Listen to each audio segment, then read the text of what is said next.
অবশেষে সম্পন্ন হল ত্রয়োদশ জাতীয় সংসদ নির্বাচন, আর এতে ভূমিধস জয় হল বাংলাদেশ জাতীয়তাবাদী দল বিএনপির।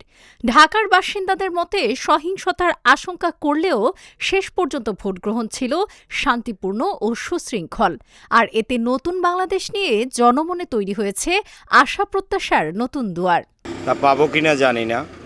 আমার প্রত্যাশার বাংলাদেশ হবে ক্ষুধা দারিদ্র্যমুক্ত বাংলাদেশ, চাঁদাবাজ মুক্ত বাংলাদেশ, বৈষম্য মুক্ত বাংলাদেশ, ন্যায় বিচারের বাংলাদেশ, ইনসাফের বাংলাদেশ, যেটা আমরা পাচ্ছি না। আদৌ ভবিষ্যতে পাবো কিনা জানি না। আমার সন্তানদেরকে আমরা সেই বাংলাদেশ উপহার দিতে পারবো কিনা সেটা আমরা আদৌ অনিশ্চিত। দেশটা ভালোভাবে চলুক, আমরা যারা সাধারণ গরিব মানুষ আছি তাহলে ভালোভাবে চলতে পারি, এটাই আমার প্রত্যাশা। রাস্তাঘাটের জন্য কোনো ঝামেলা না হয়। পুলিশ প্রশাসন আমাদের উপর অনেক অত্যাচার করে, মাঝে সাঝে রাস্তায় গাড়ি চললে তারাই ঠিক করে দেবে আমাদের। কেউ চান ন্যায় বিচারের দেশ, কেউ চান মাদকমুক্ত বাংলাদেশ। তবে সবার চাওয়া একটাই, দিন শেষে অরাজকতা মুক্ত শান্তিময় পরিবেশ, যেখানে বৈষম্য দূর হয়ে সমৃদ্ধির বিপ্লব ঘটবে। এটা অফ দ্য পিপুল হয়েছে আর বাই দ্য পিপুল হয়েছে, ফর দ্য পিপুল বাকি আছে।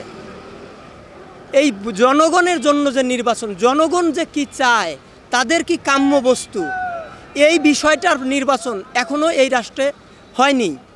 তবে সমস্যা নেই, এটা 3টা সাবজেক্টের 2টা সম্পন্ন হয়েছে, আর একটা বাকি আছে। অবশ্যই অবশ্যই এবার কোনো কাজতবে হয় নাই, নিজের ভোট নিজে দিতে পারছি, এটাই সবচেয়ে বড় পাওনা।